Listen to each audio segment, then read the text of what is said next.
What's up guys, welcome to this review of Star Wars The High Republic Fallen Star by Claudia, the latest entry in the High Republic mainline series of novels, and the final novel in Phase 1 of Star Wars The High Republic. This one's written by Claudia Gray, it's several months after the last novel, and all the major characters are gathering at Starlight Beacon, the big space station. Only thing is, Martian Ro, the leader of the Nihil, has a plan in the works, and well, chances are if you've seen the promotion for this book, you kind of know what this book's all about. You've probably seen some still images, you've probably even looking at the book art itself, you can kind of guess what's going to happen in this book, and that leads into one of the biggest problems of this book, and that the main event of this book, which is the entirety of this book, is already kind of spoiled for us. We know what happens, we just don't know who lives to see it through. And that's where the fun comes in. Overall, what did I think of this book? I thought it was good. I thought it was actually very good. I think it's a great continuation of the High Republic. One of the things that I've said about the High Republic so far, one of the questions I've had about it rather, is what is it? Is it is it an ongoing like series thing? Does it have a definitive ending? Is it just going to keep going and going and going? Should we be comparing it to the films? Should this be like the third and final film of a trilogy? And this book kind of answers that in that, no, this is not, you should not compare this to a film trilogy. This is very much just the next chapter of the High Republic. It's not the final one, and it's not the middle one, I'm assuming. The best way to talk about this is that this is the end of season 1 of the High Republic. If you consider this a TV show, this is the season finale. And that's a great way of looking at it. That being said, one of the big things about this book is, more so than in the other mainline High Republic books, this one relies a lot on the additional stuff, the young adult books, the children's books, the comic books. There's a lot of characters feeding in and out from them, and a lot of events which are clearly going to be told in those things as the companion to this book. So it is a bit disappointing that at times there feels like there's another story going on in this book that we aren't seeing. And I'll get into that in a little bit. So this book overall, it is focused on one big event, and that's it. That's all it is. It's very much a mix of like the Poseidon adventure meets Alien meets Star Wars. And I love that. I love the Poseidon adventure, I like the idea of Alien, and I like Star Wars obviously. So it's mainly Poseidon Adventure, I'll put it that way. So if you know what that is, that's a disaster movie. It's set in a single location where characters have to survive essentially and get out alive, and not all of them do. So yeah, this is the Poseidon Adventure on a space station.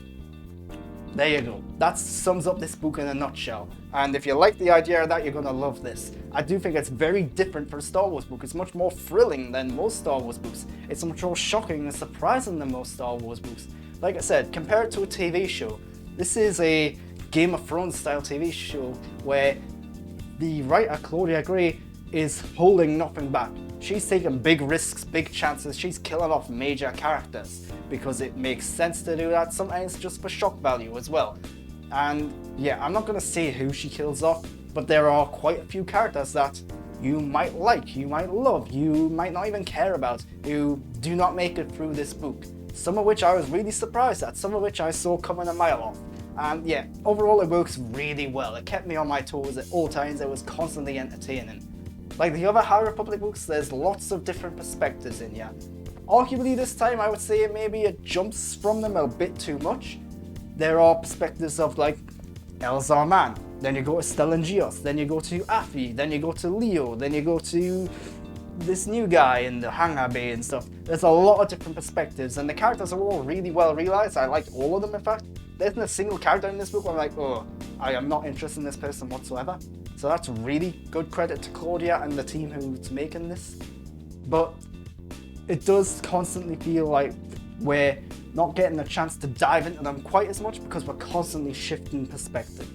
And I think this book kind of benefits in that a lot of these characters are already developed, so this book doesn't need to dwell on that so much. So as a standalone, I don't think this book will work well at all much, but as a third of its mainline series, it does work well.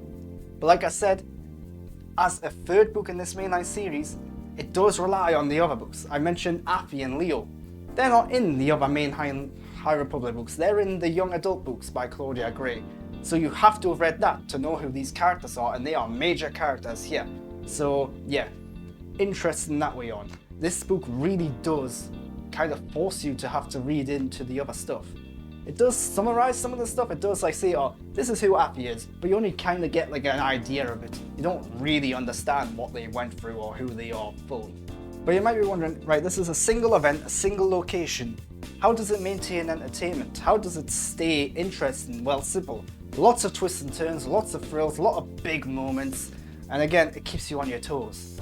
I'm really impressed by the amount of cliffhangers, the amount of suspenseful moments, the amount of thrills that are in this that always like add on to each other. It never feels like, oh, here's another twist just for the sake of it. It never feels like they are really just like scraping the barrel, like, right, what can we possibly do to keep this interesting? It does feel like it's constantly just building naturally, and that's really good.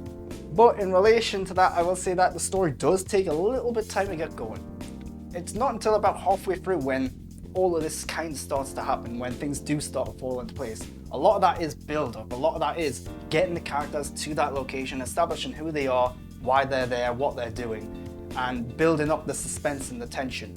And I think it does do a good job building the suspense and the tension, but I do think it's a little dragged out in that first half. Just a little. Especially when we all know, as the readers, we know what's coming. So to drag it out a little bit more, it's a little frustrating, because you're just waiting for it to happen.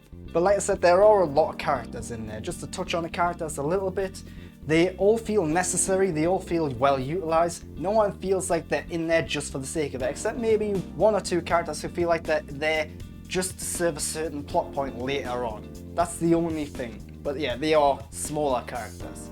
But it is annoying that this does rely on other stuff. It also feels like it's setting up other stuff. So for example, this is set on the space station, but it's set primarily on the lower half of the space station. We are constantly told that there are other characters doing other things on the top half, but we never see that. And it's a frustrating and annoying that feels like it's really important and that we should be aware of what's going on there, but the book doesn't tell us. So I've got a suspicion that that story is going to be told in a comic book or another book somewhere down the line. And yeah, it's just frustrating that feels like it's so pivotal to what's going on here, but I can't get that. I don't know what that is. So yeah, a little annoying that that's how they're doing it here. But again, it's more focused and yeah. But let's talk a bit more specifically about the characters. Elzar Man, he's struggling with the Force. He's gone into isolation essentially to try and figure things out because he's dwelling on the dark side a bit. I think his whole journey in this book is great. His fall, I'm not going to say his fall to the dark side necessarily, I'm not going to spoil it that way on, but because I wouldn't say it is a fall to the dark side. I think he is still skirting that line. He is still trying to figure things out. But the way that he's being tempted by certain things, the way that he's trying to pull himself back is really interesting, really intriguing. The book does a really good job at constantly throwing things in his way where he has got to basically test what he can and can't do. And I think it really does a good job at highlighting what's going on in his mind. A really fascinating character. Especially since I don't really know where his story's going. And that's going to be really super interesting.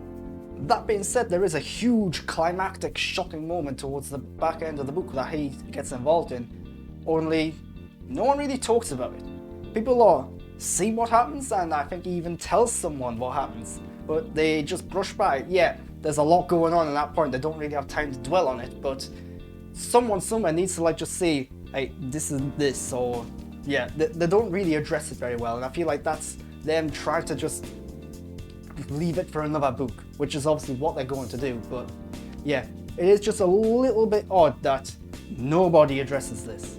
Stellangios, he's now running Starlight Beacon. That's news to me. That must have happened in the comic books or something, because I don't know where that came from. It is a little odd. There is a time jump between this book and the last one, but yeah, he's running things now. He's struggling with fatigue and he's having a hard time keeping up with everything. He doesn't know how Avar Kriss done it. All of that, it's a bit repetitive, but it works. It gets him out of the picture for some of the stuff, and it really feels like he can't be the hero that he's expected to be. He can't be the hero that everyone wants him to be, and that's a really cool dynamic to be working with in this book, and I think it does pay off well in the end. Bel Zettifar, he is a constantly fascinating character who is like a coming of age story. He's trying to figure out who he is, what he stands for, and I think this book finally establishes that, in that he has faith in people, he has faith in his friends and relationships and contact with other people. He's kind of skirting the line of what a Jedi can and can't do in that regard. Jedi cannot form bonds or relationship, but Bell very clearly is, and he actually thinks that's a strength. So it'll be interesting to see how they address that further on. Will someone actually say, hey, don't do this or don't do that or whatever? But he seems to be like just past it now. He's been through so much that he just doesn't care about that rule anymore. He actually feels like it's the right thing to do. So that's going to be interesting to see what's explored further on.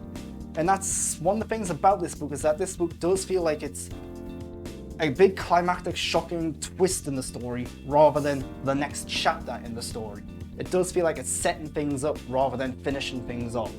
The Nihil and Martian Row, this was a bit disappointing, I've got to be honest. The Nihil now seem to be almost non-existent. It feels like they've been scattered and dissolved since the last book. Again, I feel like a lot of this is being explored in comic books maybe, and I've missed that because I'm behind on the comic books. But Martian Row now is slowly becoming just a generic bad guy, where he just kind of wants to rule the galaxy, it seems. And yeah, a bit disappointing that that's the direction they're going in. There's another villainous threat, which is called the Leveler, I believe, which is very vague. We don't really know what it looks like, we don't really know what it does, we don't even know what it is exactly. Is it in some other media? Is it in the comic books? Is it in another book that I haven't read? I don't know. But in this main book, it's still a vague threat that was introduced in the end of the last book. So yeah, in terms of the villains, they're very effective, they're very threatening, and they do a great job as being the villains in this book, but I'm worried about what's going to happen in the future with them. I'm worried that they're all going to be a bit one-note, a bit stereotypical, a bit bland. I mentioned how Appy, Leo, and Geode all return in this book. They were in the young adult book, I can't remember the name off the top of my head sadly, but it's good to see them interacting with new characters that we haven't seen them interact with before. Geode is hilarious. Geode is a brilliant character who is essentially a slab of rock. Never speaks, never see him do anything, but he's always there, and he's always referred to as someone who's constantly joking around, who's constantly talking, who's constantly flirting with other people and stuff, and it's just really funny that from what we see, he's just a slab of rock. And yeah, it's just hilarious. It's a joke that never grows old, and hopefully they manage to keep it in check, because it can, I can see it potentially growing old really quick if they keep doing it. But so far so good. I love that character. I just hope they don't ruin it and actually show Geode speaking or doing something. I hope he is just constantly there, and they constantly come up with excuses as to why he's not speaking.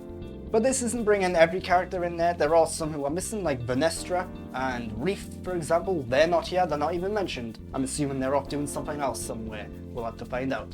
But yeah, this isn't a bring everyone in together. This isn't a Rise of Skywalker, Avengers Endgame situation here, but there are a lot of major characters in there. Ava Chris pops in for a brief moment here and there, but she's not one of the main characters yet again, disappointingly.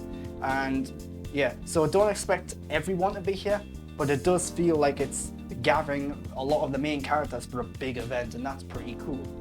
Even like main people who've been main characters so far, like Lena Sue, the Chancellor, she's been a pretty major part of the series so far, but she's actually got a really small role here. Again, because of the small scale, more focused nature of this particular story. And I actually think that's really good, because I do think it makes this galaxy seem bigger. It does feel like, hey, there's other things going on. Not everyone can coincidentally be in the same place at the same time, because that would be weird. So just a few miscellaneous points to wrap things up. This book is much darker, more emotional, and more serious than some of the prior High Republic stuff. Again, because it is about a big catastrophic event, and because there are a lot of depths, twists and turns and stuff, and it's actually quite harrowing at times. Like, there are moments where it's like, oh, is there actually any hope for these characters? Are we actually going to see any of these characters make it out? I'm not going to say who does make it out alive or whatever, but yeah, it really does amp up the tension and the tone to darker, more adult and more serious places, and that's really cool for Star Wars.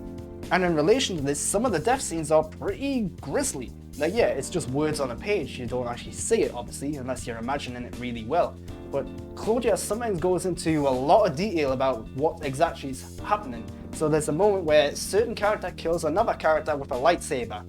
And it's shocking, it's gruesome, and it's very detailed, and it's very surprising for Star Wars.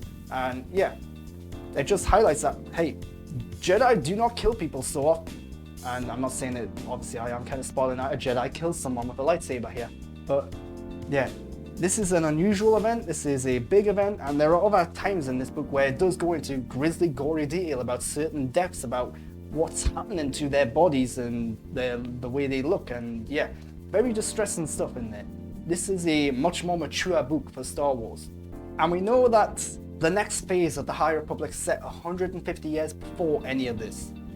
Which begs the question, when are we getting the next chapter of this then? Because if this is just suddenly coming to a pause, we're then getting, what, another year or two of 150 years away stuff? Is Phase 3 then going to return to this and wrap things up or continue it?